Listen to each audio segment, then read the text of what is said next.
பேராசிரியர் நிர்மலாதேவி குற்றவாளி என நீதிமன்றம் இன்று தீர்ப்பு சொல்லியிருக்கிறது. இருவர் விடுவிப்பு. இது குறித்து நமது கடையர் செய்தி பிரிவில் என்ன என்பதை பற்றி நாம் பார்க்கலாம்.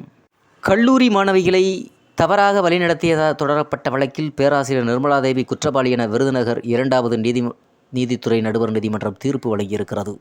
அதே வேளையில் 2ஆம் மற்றும் 3ஆம் குற்றவாளிகளான பல்கலைக்கழக உதவி பேராசிரியர் முருகன், ஆய்வு மாணவர் கருப்பசாமி ஆகிய இருவரையும் நீதிமன்றம் விடுவித்திருக்கிறது. முருகன், கருப்பசாமி மீது சுமத்தப்பட்ட குற்றம் சந்தேகத்துக்கு இடமின்றி நிரூபிக்கப்பட்டதால் இருவரும் விடுதலை செய்யப்பட்டதாக நீதிமன்றம் தெரிவிக்கப்பட்டிருக்கிறது. அருப்புக்கோட்டை அருகே ஆதிபட்டி காவியன் நகரைச் சேர்ந்த சரவணபாண்டியன் நகராட்சி ஒப்பந்ததாரர். இவரது மனைவி நிர்மலாதேவி. இவருக்கு வயது 52. அருப்புக்கோட்டை தனியார் கல்லூரி கணித உதவி பேராசிரியர். இவர் தன்னிடம் படிக்கும் மாணவிகளை மதுரை காமராஜர் பல்கலைக்கழகத்தின் பெயரை கூறி தவறாக வழிநடத்தியதாக 2018 மே மாதம் ஆடியோ ஒன்று வைரலானது. அதையடுத்து நிர்மலாதேவி மீது நடவடிக்கை எடுக்க கோரி கல்லூரி நிர்வாகத்திடம் மாணவிகள் புகார் அளித்தனர். அவர் தற்காலிக பணி நீக்கம் செய்யப்பட்டார். அவரை கைது செய்ய கோரி பல்வேறு அமைப்பினர் போராட்டம் நடத்தினர்.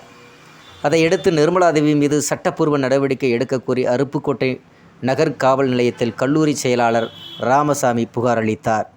நிர்மலாதேவி மீது மாணவிகள் 5 பேரும் புகார் தெரிவித்தனர். மாணவிகளின் புகார் கடிதம், நிர்மலாதேவி பணியிடை நீக்கம் செய்யப்பட்ட கடிதம், மாணவிகளுக்கு அவர் அனுப்பிய குறுந்தகவல்கள், குறுஞ்செய்திகள், கல்லூரி கல்வி இணை இயக்குநரின் அறிக்கை உள்ளிட்ட அனைத்து ஆதாரங்களிடம் போலீசாரிடம் ஒப்படைக்கப்பட்டன. இதுகுறித்து அருப்புக்கோட்டை நகர் போலீசார் 2018 ஏப்ரல் 16ஆம் தேதி வழக்கு பதிவு செய்து நிர்மலாதேவியை கைது செய்தனர். பின்னர் இந்த வழக்கு சிபிசிஐடிக்கு போலீசாருக்கு விசாரணைக்கு மாற்றப்பட்டது. தொடர் விசாரணையில் பல்கலைக்கழக உதவி பேராசிரியர் முருகன், ஆய்வு மாணவர் கருப்பசாமி ஆகியோருக்கும் இதில் தொடர்பு இருப்பது தெரியவந்ததால் இருவரையும் போலீசார் கைது செய்தனர்.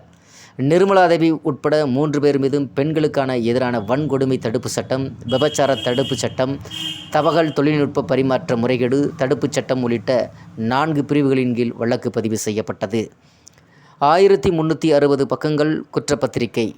விருதுநகரில் உள்ள 2வது நீதித்துறை நடுவர் நீதிமன்றத்தில் இவ்வழக்கு நடைபெற்று வந்தது.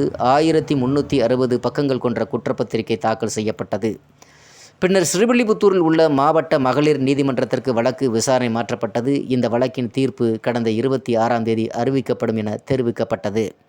ஆனால் அன்றைய தினம் நீதிமன்றத்தில் பேராசிரியர் நிர்மலாதேவி ஆஜராகாதால் இவ்வழக்கின் தீர்ப்பு இன்றைக்கு ஏப்ரல் 29இல் தள்ளி வைக்கப்பட்டது. அதன்படி நீதிமன்ற தீர்ப்பு வழங்கியிருக்கிறது. 5 பிரிவுகளின் கீழ் நிர்மலாதேவி குற்றவாளி என நீதிமன்றம் அறிவித்திருக்கிறது.